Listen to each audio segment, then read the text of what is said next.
else stood out in what you need to do? I mean, I think if you look at their whole offense, and it's a really explosive offense, but they've also been really balanced, which I think has made them play winning football this year. They play very complementary football, I think similar to our own team. So they got a really, really big, powerful, physical offensive line that they can lean on.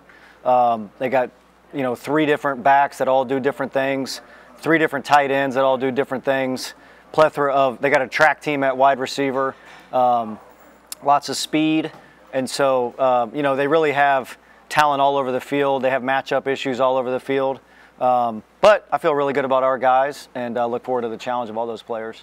You feel like this will be the best offense you've played this year? Yeah, I do. I think when you combine their offensive line, their quarterback's ability to make plays, the speed they have at receiver, their ability to run the ball, the extra time to prepare, I think when you take in all that, and they're in the Final Four for a reason, they're in the top 4. So it's a great challenge, and one that we really respect how they play and how they operate, and one that we really look forward to the challenge.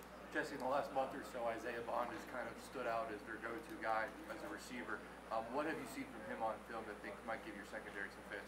I think his speed, they run routes with him that allow him to hit like top end speed and take the top off at times, get him the ball in space at times. So I think just his speed and his ability to make plays after the catch, I think he's really good with the ball in his hands. There's not a lot of guys out there that run the track times that he's run. So the speed is legit. The playmaking ability has been real. He's become a really good, I think he's developed really strong chemistry with Milroe, and playing really well. He's going to be a tough challenge for us. What can you carry from trying to defend Lamar in practice in Baltimore to trying to defend Jim? Yeah, I do think there are similarities there, and it's really their ability to make the play after the play. The second play in football is what really makes the elite quarterbacks really good. Even the guys that aren't perceived as great athletes over the years. Aaron Rodgers was always like elite play after the play. Lamar, even Brady back in the day, like the ability to stay alive and then still throw the ball downfield. And then what these guys do different is now the ability to stay alive, throw the ball downfield, and take off and run and be a running back once they have the ball in their hands, or be a receiver. With their speed. So there's certainly things that we always tried in practice, or maybe watched other teams try to defend Lamar. So there's certainly a little bit of experience in that, and studying film and talking to different people. But I think he's his own player. He's played at a really high level. He's a different type of runner. He can run, he runs with power as well, and he really runs like a 225-pound tailback once he's in the open field. And I think the key is that's how you have to try to tackle him. You can't leave your feet. You can't you can't try to push him out of bounds. You have to tackle him as if he's Derrick Henry running the football. Jesse, this is your second playoff, obviously. Is there anything you learned from last year and you changed going into this year in terms of install or just? I think Coach has, it's kind of been alluded to the changes that we've made just in preparation. But I think personally, yeah, you certainly learn. I think anytime you lose, you learn, and you try to look back of why. You try to look back and maybe why you didn't execute at the level, why you didn't play with the fundamentals at the level. So it really, the experience of that really dictated our entire philosophy going into this year, with the emphasis on certain things for us. And it's, it's paid off so far, and really talking about it at this point is what it is. We're excited to get out there on Monday and see if it was worth it. So. What did you talk about facing? You kind of touched on facing Milroe and the dangers that he has with his legs. Yeah, he's an elite player, elite athlete. Like I said, capable of making those second play. And then they also design runs for him. So there's times where, offensive football is really like 10 on 11 when the quarterback is under center and he hands the ball off. He's really not a factor. But what they make you play 11 on 11 with how they use him, his ability to run the football. And then, like I said, his ability to make huge plays in the passing game. That is, his deep ball accuracy, his ability to throw the ball downfield, the plays that Coach Reese and those guys have schemed up for him really complement how he plays. So it's a very well-constructed, well-designed offense for his skill set. And certainly over the last, 7, 8 games, he's played at a really, really high level. So. What kind of looks has Alex Orji given you at that position in the scout team, and who has been able to kind of replicate things as far as the receiver position on the scout team for you? Yeah, like all of our receivers have done a great job. Iman Dennis is one guy that really sticks out because he has some really top-end speed. So his ability to kind of run some of those routes that take the top off the defense has been good. He's done a great job of giving us those type of looks. Alex, Alex in his own right is a really good athlete, really good football player. I think he has a chance to be a really good quarterback here down the road. And so he's certainly done a great job of trying to give us the best look of Milroe. Milroe's a guy that has played a whole season, been in the top 10 in the Heisman, so to compare a guy that has only played a few snaps this year to him is really unfair. But, his skill set is our best look at trying to be prepared for Jalen. So Alex has done a great job giving us a good look. Just that Alabama offensive line struggled earlier in the year, probably halftime of the Ole Miss game. They kind of flipped the switch, especially Caden Proctor at left tackle, kind of adjusted to game speed in the SEC. What have you seen in your study? And is there anything that you can do to try to exploit a freshman left tackle in this game? Yeah, I think like any freshman playing for the first time, it might take a few weeks to get fully up to speed. It's a guy that a year ago was playing high school football, so he's massive. He moves pretty well for his size. They've done a good job, I think, at times giving him help on certain rushers throughout the last 6, 7 games. I think they've given him a little bit more of the chip protection and stuff like that. But he's a really good player in his own right. He's been able to block people one-on-one. He's super powerful in the run game. He can knock people off the ball. So great challenge for us. And, we look forward to our guys having opportunities against their offensive line. They're really good. I think our players are really good. I trust all of our guys that play up front. And I can't wait to see them go out there and compete against that really good offensive line. Jesse, for some of the guys on the defense that maybe were a little less heralded when they got to Michigan, whether it's Rod Moore or Mike Barrett, what are some of the traits that those guys have? I know you didn't recruit them, but that maybe allowed the coaching staff and then you to think that they could ascend to the level that they have. Yeah, number one, they love football. And this day and age in recruiting, I think that's tougher than maybe 10 years ago. There's so many factors. But they love football. They put in the time, they put in the work, they trust the process. They have a skill set. Maybe there was some area that they were deficient in high school. Rod probably was 165 pounds, 170 pounds. Mike B was like an undersized athletic quarterback, running back, linebacker, DB. So guys that are versatile, play a lot of different positions. When you're able to do that in high school, you show some sense of football intelligence. You show the ability to play in the open field, which football is now. So even when you're playing quarterback, you're playing running back, a lot of times that skill set translates to playing in space on defense, playing linebacker, playing safety. So those guys just, like I said, other teams probably look back now and wish they would have recruited them, And so it's a credit to those guys. It's a credit to Coach Herb, Coach Harbaugh, kind of the development process that we have at Michigan.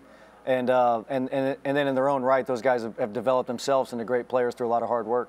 Jesse, how hard is it to suss that out in the recruiting process, find guys who truly love the game, given all the other kind of factors going on these days? It's just research, It's trying to talk to as many people as possible, trying to figure out what makes them tick, trying to make sure that, like, football is I think when you choose a college, it's a lifelong decision. And I think that's been lost a little bit in the process. So some people are looking for certain things, or some people it's like the quickest football deal. But at the end of the day, like, that's where you're going to get your degree from. That's a place that hopefully is going to set you up for long-term success in life, regardless of football. So it's definitely become harder.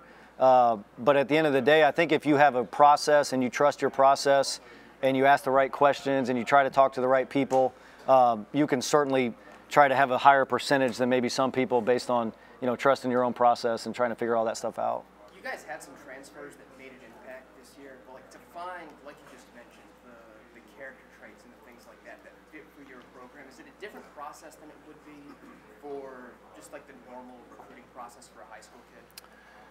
I don't think it's that different. I think like anybody you bring into the program at Michigan, they better love football, number one. Like, they better love football. They better love the process of trying to become better at football. That's really what we hang our hats on. And so, asking those questions, trying to figure it out, regardless if it's a grad transfer or a freshman, I think, you want the same traits. You certainly want maybe the older guy, to have figured it out a little bit and kind of know what you're going to get. Maybe a 1-year player, maybe a 2-year player. With the young guy, certainly there's more room for, hey, he has more room for development, more room for growth. But I think the process of trying to figure out if they're a good fit is very similar for the young guys and the older guys. Jesse, what is this last couple weeks process like for you as coaches? So transfer portal opens up, early signing period, holidays, and then trying to prepare for this actual game. Yeah, it's really interesting. I mean, the college football calendar is kind of become a little chaotic, where you have the regular season going on, you have coaching changes starting to take place, you have guys going in the portal before the season's even over, you have teams that are you have 4 teams that are playing in meaningful games, and the rest of them have honestly become like exhibition games where so many players opt out and or go into the portal. So it's interesting. I do think the expanded playoff will help in that regard, just sort of hopefully keep the good teams together and let these teams finish out their seasons the right way. But for us, it's kind of like whatever they tell you the calendar is, whatever they tell you the rules are, that's what you got to try to maximize. And so that's what we've tried to do since the Big Ten championship game is maximize our windows in recruiting, maximize our windows in trying to see what's in the portal that we might be interested in, and then certainly maximizing our time in preparation for a great Alabama team. Jesse, you and your dad have worked together hand in hand in both sorts of ways for many years at many stops, but maybe never quite this close and maybe never quite on this level. Can you just talk about and needing him with the help of linebackers and Milrow and all that? What has that process been like? What's been the most helpful, maybe as a special moment that's happened? It's the person I probably trust the most in football, that I know has, seen everything. I've been coaching, 44, 45 years. And so, a guy that you trust, number one, that he has, I know for a fact that whatever he brings up, whatever he says is my best interest, which, you hope that at times, but that's not always true when you have a group of people that maybe you just have known for a year or two, so nobody has our interest more at heart than him, and then nobody has the experience of seeing so many different things over his career from so many different angles, from so many different positions, position coach, coordinator, head coach, kind of seen all the different scenarios. And so, to be here at this moment in the college football playoff, playing in a semifinal game, it's certainly special to be able to share that as he, probably winds down on his career. So for my kids to be able to have him around, for me to be able to have him around is, it's really special, and it's, definitely like a lifelong memory we'll always have. Jesse, we talked to their linebackers in the room. They said what makes this unit special is the trust they have, not just the starters, but the guys in reserve too. How do you facilitate that level of trust and watch that grow throughout the season? I think you're honest. You keep it real with the players, and so when we go through, spring ball and training camp, and we're trying to build, we kind of build a list of guys that, hey, if we played a game this week, you would be on the list that would get snaps. And during spring and fall, it's ever changing because there's a difference in guys that have played and kind of built up some equity and have played in big games, and then there's guys that are trying to work their way up to that level that haven't done it yet. And so I think for us, what I tell all the players that we recruit, what I tell all the players on our defense is if you're ready to play and help us play winning football, you will play. Right now that list is about 25 guys, which is fantastic. That's a high number in college football. There's so many defenses you turn on and they play the same 13 players the whole game or 14 players. So I think it keeps morale high. I think the guys care about each other. They know that they can go out there and play really hard and that the next guy's going to come in and go in and do the same thing. And so much credit to the players for their willingness to, sometimes you got to put your hey, I want to play 60 plays and get 4 sacks this game, put that aside, play 30 plays, play really hard, get my production, and know that the other guy's going to come in and do the same thing. And a lot of times 2 or 3 guys playing that amount of snaps, regardless of how good that top player is still better than 1 player playing that, not being able to sustain that level for that amount of snaps. So it's kind of what we hang our hat on, and it's a special group to be a part of, and they really love each other. They care about each other, and yeah, it's been fun to see that grow the last couple of years. Nick Saban gave an update yesterday that Jace McClellan is trending in the right direction to play.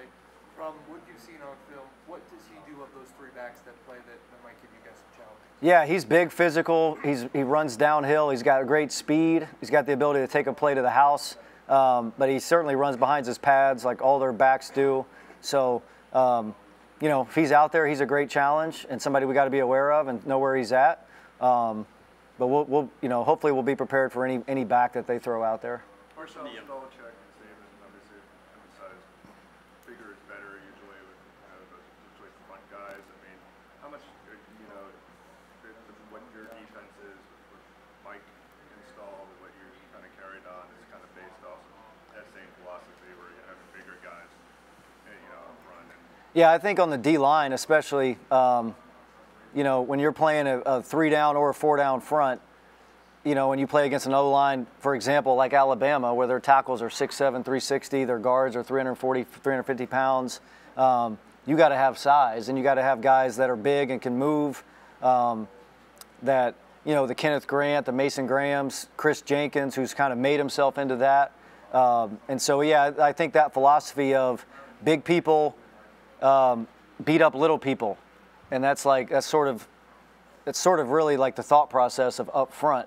I think everywhere else you want speed and athleticism and guys that are capable of doing the jobs you're asking them to do, secondary players, linebacker players. But up front, there's certainly a size requirement to be able to hold up and play the style of front and the style of football that we want to play. Do you think that's what's put you guys in position? I mean, to go against the Ohio States and then, compete on this stage? Yeah, certainly. I think I think the defensive line is one of the areas that's transformed at Michigan over the last 3 years.